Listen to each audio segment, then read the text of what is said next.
Guys, there is a war of sorts on the horizon for CSGO, and I'm not talking about Ts or CTs or bomb plants or even team rivalries.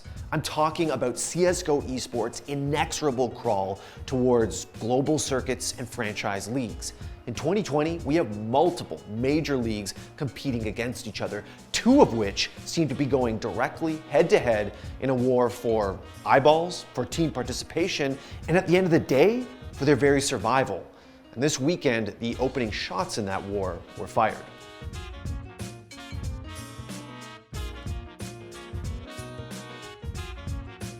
Okay, so as far as CSGO is concerned, this weekend was insane. And if you've been left, in the words of Anders, confused and dazed, well, you're not the only one. Smith's looking confused and dazed. Information has been coming fast and furious. The problem is it's been coming from unnamed sources, from offhand tweets by individuals, from 3-hour-long podcasts. And for the average CSGO fan, it's just a little much to follow. Hell, by all accounts, a lot of the teams don't know what's going on. You're being asked all these things, like I just don't know. Like I'm hearing like this format may change. Like what's the format that you guys are gonna have? Where are you gonna hold the damn league?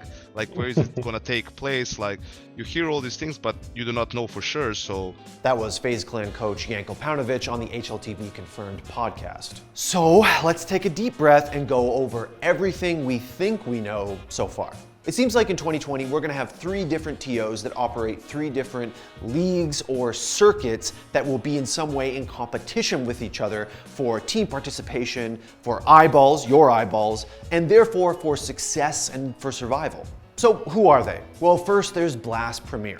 In 2020, Blast has a much more coherent circuit than it has in past years that's gonna all culminate in a global final with a total prize pool of $4.3 million over 2 seasons, a spring and a fall. Now, last year, as you guys will remember, it was Blast that was catching a lot of heat for creating scheduling conflicts with other TOs. It resulted in certain teams skipping certain other events, presumably for Blast events. But let's leave Blast aside for now, because in 2020, the real conflict seems to be shaping up between ESL's completely revamped and reconstituted Pro Tour, which includes their Pro League, and the FACEIT operated or FACEIT produced B-Site League.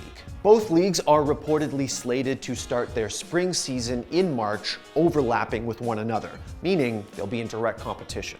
As far as B-Site is concerned, first of all, that name is a placeholder, so don't expect it to actually be called that. But over the weekend, we got some eye-popping details about it. First of all, it's going to be produced by FACEIT, who are killing their previous league, ECS, and it will have a spring and a fall component. There will be a $2 million buy-in to the B-Site League if teams want to be part owners of the league and unlock a revenue sharing model. This revenue sharing model, by the way, according to B-Site representatives, is apparently more lucrative than ESL's current revenue sharing model. Again, according to people who work for B-Site. Now, there will also apparently be open qualifiers that allow teams to get into the league and circumvent that $2 million buy-in. It will also mean, though, they won't be part owners and they won't share in that revenue sharing model. Here's a big one.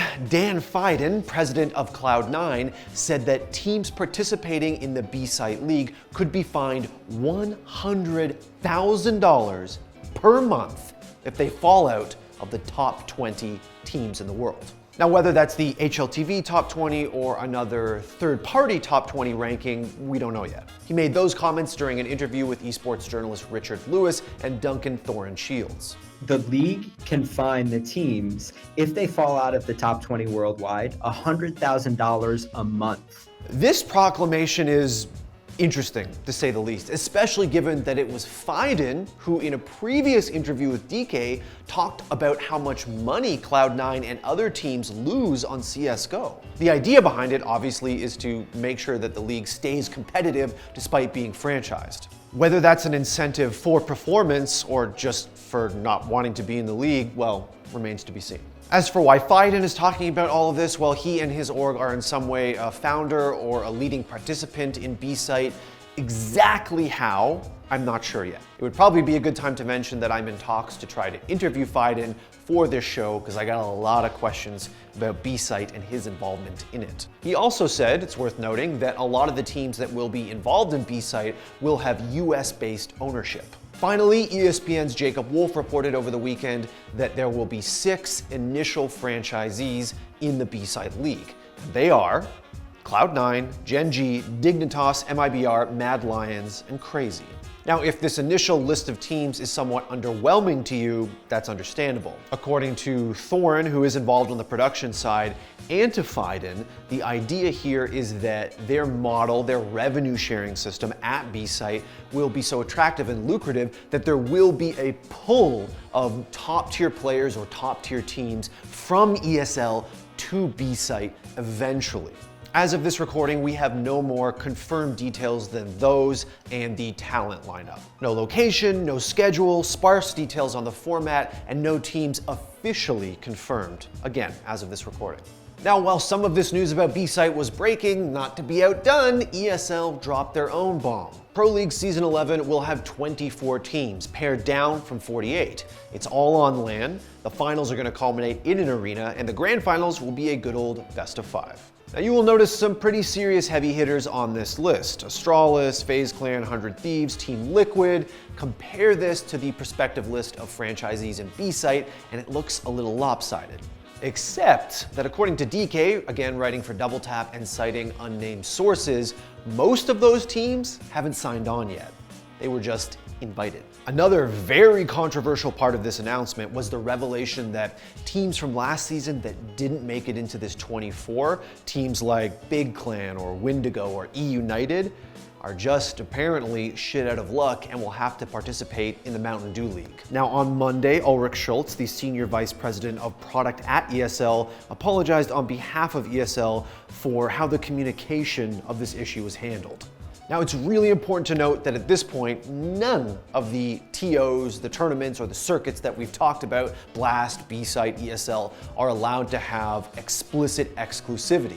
That means that none of these guys are allowed to come out and say, hey, if you play for our league, you can't play for the other guys. This was ruled on in black and white terms by Valve last year in a ruling called Keeping Things Competitive. That being said, that doesn't mean that any team actually could play in all of these leagues or circuits. In fact, like I said at the beginning of this video, both B-Site and the new season of ESL Pro League will start their spring leagues in March, overlapping, meaning effectively teams will just have to pick one. And honestly, who knows if Valve will react to the soft exclusivity play and throw a wrench in everybody's machines. It's worth noting that the B-Site folks say they have been in contact with Valve for quite some time now, and everything is above board. But anyways, what is the actual difference between these two leagues? How could a team like FaZe Clan or Astralis or Team Liquid or Cloud9 or whoever actually choose which to participate in and which not to?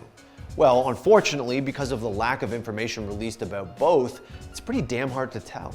Now, there's plenty more to say on this subject even now, and as information starts to leak, as official announcements are made, there'll be way more to cram into our brains. But as it stands, as of this recording, that is the long and short of the situation at the beginning of 2020 for CSGO. As for me, I'm currently trying to get Cloud9 President Dan Fiden on this program to talk about B-Site League, because I got a lot of questions.